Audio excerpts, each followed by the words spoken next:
Еске алумен өлең жыр оқылғанда, өртесегер жүректі жалын ішкі. Мәңгілікке аттанған жақын жанға, жеткізе алмай, айта алмай сағынышты. Жақсы жанның дәріктеп жүрген көшін, өмір жолын ұрпаққа құрыптауға, көз алдынан өшірмей нұр бейнесін, ұлы жанды тиіс біз ұмытпауға.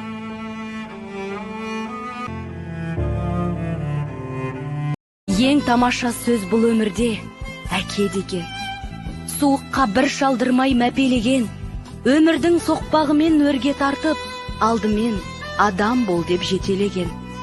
Тағдырдың жазғанына кеуде тосқан, біз үшін еңбек еткен еш тынбастан, алаңсыз сауық сайран шалқып жүрміз біз бүгін әкеміздің арқасында.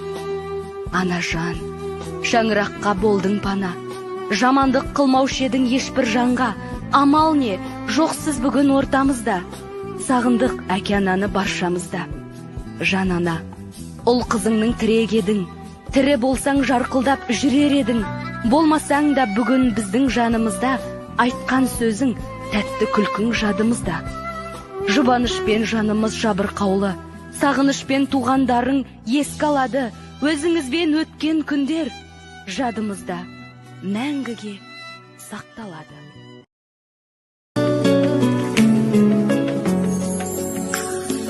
Жаны шырым мана, дара шыңым мана, барасылым мана, шуағымсың,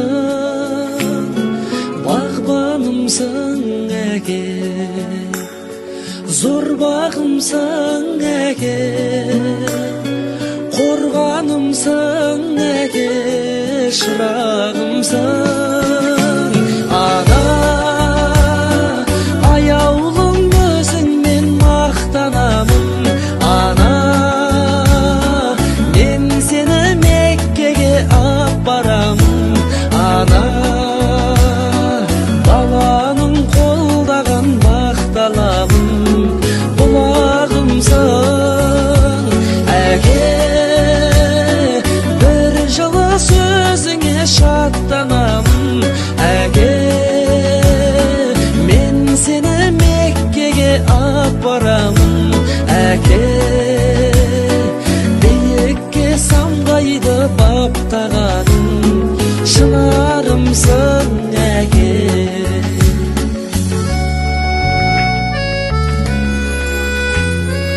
Өмір берген маған, көңіл бөлген маған, сенің берген маған ай күнімсің, қымқұрларым дана, сүйенішім дара, әке менен ана байлығымсың. Ана, аяулым өзіңмен мақтанамын. Ана, мен сені Меккеге апарамын. Ана, баланың қолдаған бақталабын. Бұлағымсың әке, бір жылы сөзіңе шаттанамын әке, мен сені Меккеге апарамын әке, биікке самғайды баптағаның шынарымсың әке.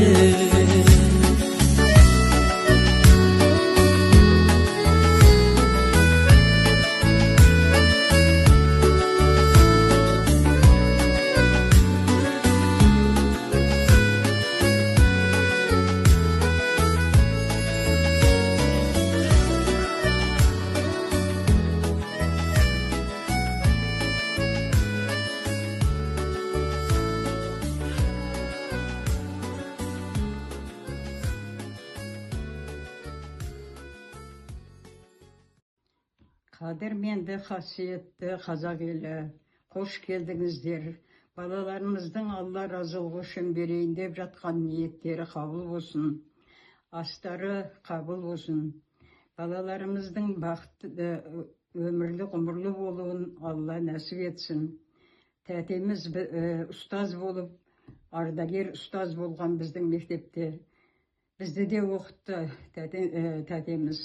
Ағамыз ардагер, еңбек ардагері болып бірнеше марапаттарға ие болды. Ол кезде балалар жас болды. Құдайға тоба, қазір балаларымыздың бәрі өсті. Енді балаларымызға тілейтініміз денсаулық, барлығы бақытты, өмірлі, ғұмырлы болсын. Еліміз аман, жұртымыз тыныш болып, жақсы күндерде кездесуді Алла нәсіп етсін. Осы асты ұйымдастырып отырған балаларымызға шын жүрегімнен рахмет айтамын. Айналайын бауырларым, істеп жатқан естеліктерің аз қабыл болсын, ниеттерің қабыл болсын. Алла сендерге ұзақ өмір берсін. Өмірлерің тәтті болсын. Балалар өсіп өне берсін. Еске алып жатқан ағамыз Али соғыс жылдар туған еді. Әкесі суда, исполкомда жүрген кезінде соғысқа кеткен, судан келмей қалды. Артында ұлы мен қызы қалды. Али ағаның анасы да соғыс кезінде қайтыс болды. Сөйтіп бауырымыз кішкентай кезінен ата-анасының жоқшылығын бойына сіңіріп, әкесінің ағасының үйінде өсті. Сөйтіп жүріп, кішкентай колхозда мектеп бітіріп, Алматыға барып, оқуға түсті. Алматының мал дәрігерлік, ветеринарлық оқуға түсті. Сөйтіп бітірді. Ешкім ол кісіні сүйреп жүрген жоқ. Ешкім артынан іздеп жүрген жоқ. Өзінің талабымен, өзінің еңбегімен сол оқуды бітіріп, осы Мерке ауданына распределениемен келді. Содан өмірі осы Мерке ауданында өтті. Көбіңіздің қастарыңызда жүрді. Еңбекке адал, халқына адал адам еді. Жеңгеміз болса, ол кісі де кішкентайынан анасынан айырылды. Ол кісі де еңбекқор еді. Балаларын өсіріп, жүріп, баласын емізге салып, мектепке жүгіріп барып, сабағын өткізіп, үйге келіп, тамағын істеп жүгіріп жүруші еді. Ол азғаса огород айдаушы еді, кішкентай болса да. Оны есіктің алдындағы арықтан су тасып суарушы еді. Сондай адалдықтармен екеуі бірге жүріп, осы балаларды өсірді. Бірақ Алла ғұмырларын аз қылды. Әлі де жүре тұрса болатын еді. Бірақ ерте кетті өмірден. Аллаға қарсылығымыз жоқ, бірақ әлі де қимаймыз, әлі де есімізге аламыз. Елінің, отанының адал адамдары еді. Жатқан жері жайлы болсын, топырақтары тоқтау болсын, имандары салынып болсын. Әрқашанда біз еске алып жүрегімізде ұстаймыз бұл кісілерді.